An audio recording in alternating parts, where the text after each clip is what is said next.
Hello everybody, welcome back to Surviving Mars. In the last episode, we got a lot accomplished.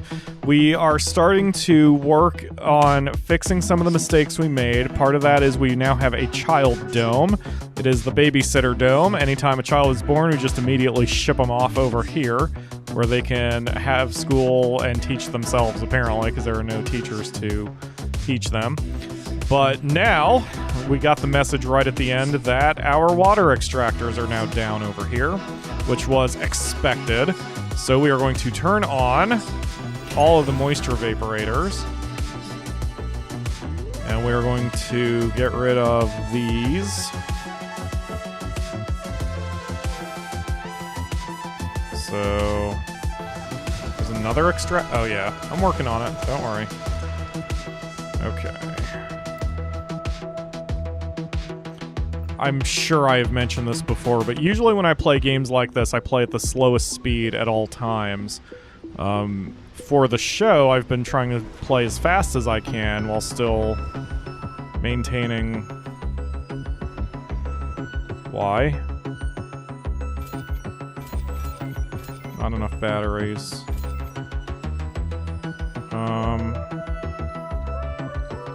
Alright, let's see, so this power grid is independent. The only thing this power grid is doing is powering that.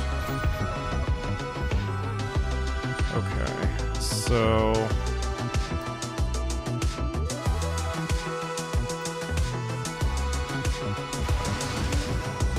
let's... do that. Okay, we need another power... or we need another battery. Come on, autosave. Yeah, we need another battery. That's the only problem.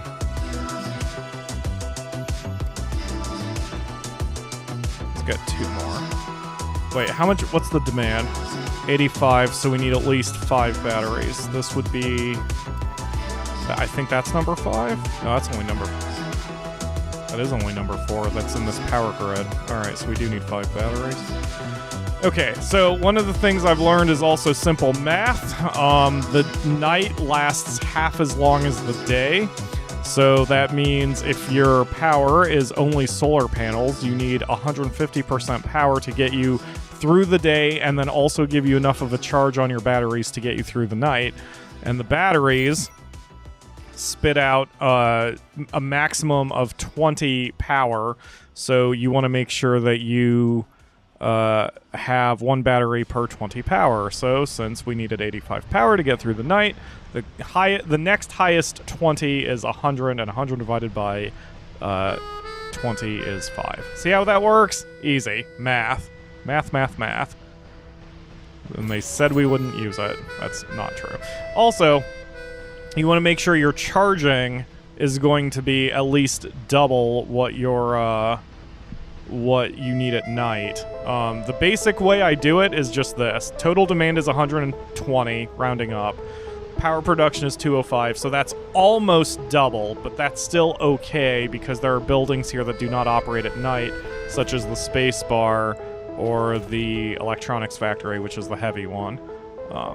So we're going to be fine. Alright, in the meantime, in 2.5 souls, we're going to have a bunch of dredgers hit us at once. Hopefully we will be okay. Oh, that's beautiful to see that the global load is low.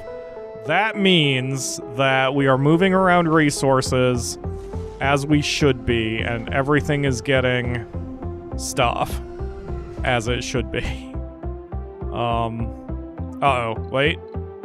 Dredgers the language. We've done it. Our science team has deciphered the so-called language of the dredgers. Each transmission consists of several desynchronized threads. Each of them sounds like cosmic static, but when combined in the right way, they form a pattern which can be translated into binary. The information transmitted by the dredgers is surprisingly simple. They share data regarding the plotted courses, the status of their excavations, and the locations of the mineral-rich sites. We cannot identify the source in Cronus, as the dredgers do not use any call signs, but nevertheless, we are able to intercept their transmissions and predict the sites of future landings. Okay, cool. And that's that. Now the shuttles are going to start getting researched.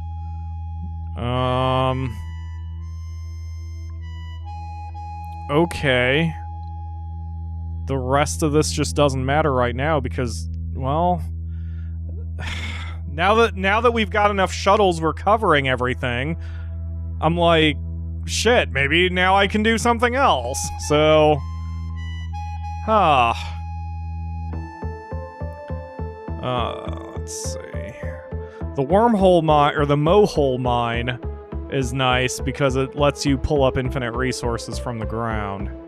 We'll need that eventually. Right now we're okay. So what do we need? So again, to finish the series, we're going off of our milestones list. This one I'm not concerned with, the 40% workers in a workshop, but I want to do I can't do all sponsor goals, but I can do scan all sectors, the colonist counts, and the megadome. So that'll be the end of our recording, or the end of our series at that point. So it's not telling me where the dredgers are coming. That's weird. Unless maybe it's going to alert me a little closer. That would make sense. What is going on up here? Oh, they're off. Go ahead and turn them on. I wondered what was happening up here. We're not really running out of concrete or anything, but there we go. Okay, that's functional now.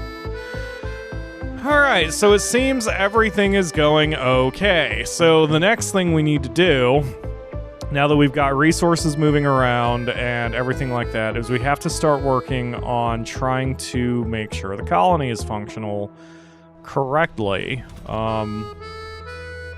So what I mean by that is we still have 30 outstanding jobs with 11 people who are unemployed. I don't know why they are unemployed. So we've still got people who are in the university. These numbers are good. Like, this shows what your colony needs, and if you can keep all the numbers below 10, you're in really good shape. Man,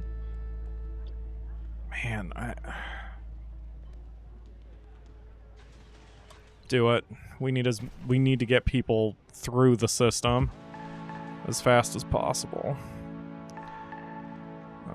Births are forbidden. You know what? I'm going to turn on births here. That is something I can fix. So if we go to our domes, you can see at the very bottom it says no children will be born. The average comfort of all fertile couples is too low. That's something we should work on. So let's head to Acadia, which is where we are. And if we highlight average comfort, service buildings are full, relaxation. That's the only problem you have? The only problem you have is that the service buildings are full. Really? Can I do the small buildings here? Small buildings were added. Okay, yeah. Small grocer, art store, small art store. This allows you to purchase things. 3 workers, 1 per shift.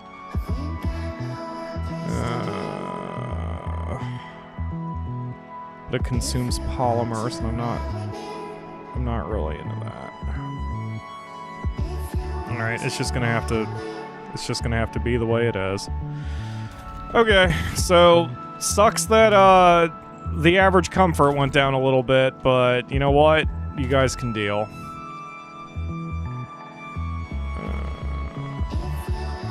Service buildings are not working. Service buildings are not working. Average comfort is 73. You would think that'd be good enough to allow births.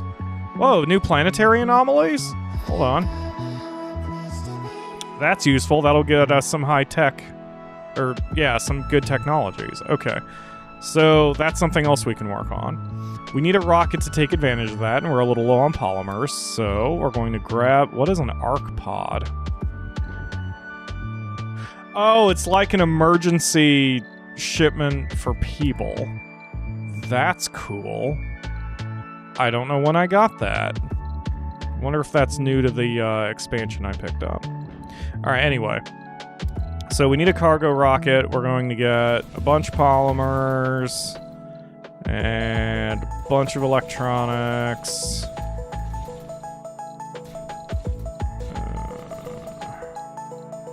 Sure. We'll do that. Okay. And then meanwhile, we still need more people. Somehow, we lost a lot of people due to deaths, due to suffocation for a little while. And most of our population is middle-aged, so they'll wind up aging out if we're not careful. So I need to get some more people. So let's get the USS Kalo 2. Come on. Wow, the rename bug is still apparently a thing. Okay. So what do we need? What do we need in the colony? We need engineers and scientists, mainly. Okay. So passenger rocket, filter, specialization, scientists, and... what did I just say? Engineers, I think? Scientists and engineers are encouraged. Age group, no seniors, no children. Youth and adult preferred. Gender doesn't matter. Perks don't matter. Flaws. No chronic condition, no hypochondriac, no idiots, no lazy people, because we can be a little choosy right now. No loners, and that'll be it, because that'll be the 22 I need. Alright. So, once one of the rockets gets here, we can not only go for the planetary anomalies, but we'll have a few more people working these jobs. 6 are unemployed. All of them in there. Oh, 1 in here. I wonder why they're unemployed and not seeking work in one of the other domes. My only thought is perhaps it could be because with their specific traits, they're banned from even going into the other domes. But we'll fix that. So we've got concrete coming up, we've got metals coming up, we've got science at functional over here, although we probably need more. We've got the shuttles are operational. Martian songs with an earthly touch. I'm your host, Joy Goremican. That's about it. That's all we can do. I guess I'll time skip until those rockets get here. Once again, the scanner has come through as we found another source of 100,000 water, and it's right here between the two main colonies. Ooh. Ooh. Alright. Can I run piping over this hill? I sure can't. Okay, that's a problem. I was hoping I could tap this water site and then go over here and connect it this way and over here and connect it that way. Because if I can't do that, which I can't, then in order to take advantage of it, I would need at least 3 more drone hubs to connect all of that up, but man, that's so much water, that would be worth it. Oh, that would so be worth it. Okay, well, can't really help it right now. So, my little drones are almost, or can be finished here, as the concrete Joes have done their job.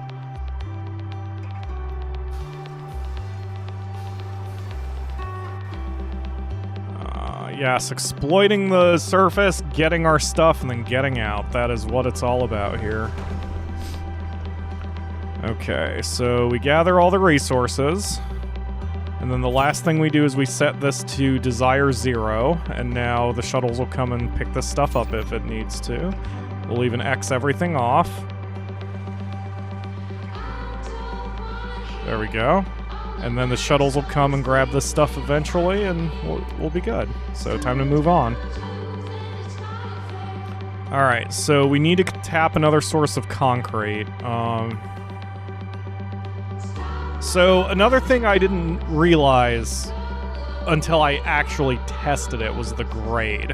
The grade shows how fast you can pull stuff out of it. So a grade low means even if we tap this, it'll be very small amounts. And the very low is, of course, the worst. So we need to look for a concrete deposit that has a high or a medium. There's a low, high, there we go. Okay. So, and this is actually not so bad, because if we do wind up tapping this water source as I planned, then... God, there's another one right there. That's so awesome. If I do wind up tapping this, I'll have my little guys in the area, so it'll be pretty helpful. Come on, autosave. Thank you. Alright. But whenever I've tried to plan out my sites before, I've never cared about the grade before, and that has been a big mistake because it makes a huge impact. A huge impact. Hey, 2 rockets have landed. Okay, these... Alright, that one has the payload, that has the passengers. Which dome has the most jobs outstanding? Infinity. So the Infinity Dome, you get that Kalo one, and our resource dumps, you get this Kalo one. And then our truck, I'm going to bring over here to help out.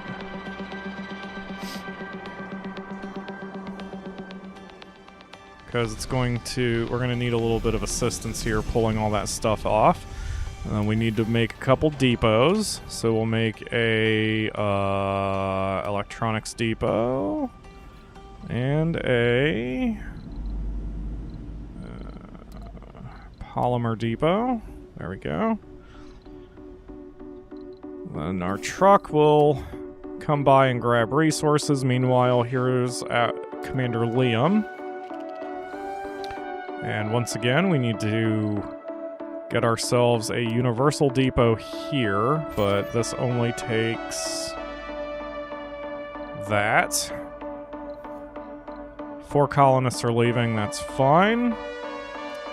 And now we're going to make a couple concrete joes. I forget what number we're up to, so hopefully the game calculates it for me. As long as it touches, that's all that matters. Blocking... what the fuck is under it? There's nothing under it. There's... Build! Build, damn you! Alright. Good enough. And we'll place a couple wind turbines. And power cables. And concrete depots. There we go. Shuttle heavy load problem. Hey! Wow, it's been a while since we've seen that. That's kind of good. I mean, well, maybe not. Actually, it's not good. Never mind, it's not good at all. But hopefully it's only popping up because we just added this universal depot. And once we get the resources fixed, everything will be fine. This metals extractor is not working. Why? No deposits? Oh, shit. Okay. Well, thanks for working, geologist. That frees up 8 more people. Who can go elsewhere. So we'll have to look for a metal deposit again. Was that our only one? Because if that's our only one, we're gonna be in trouble. So this dome doesn't really have anything else to do otherwise. Well, that's probably why I micro-domed it. Honestly, it looks like it doesn't have anything else to do. So I might just shut that dome down and move those people out elsewhere. High amount there. Damn. Alright, we need to get the technology soon to get the deep deposits. You know what? I am gonna do that. Because there's no other reason to have... Like, why else have anybody here? There's nothing to do here. Okay. Let's see, there are 30 vacant homes across the entire area. I'm going to order everyone to get the fuck out. So, everyone get out. No one is allowed in this dome. You can blow up a dome. I can just order the dome to be destroyed now.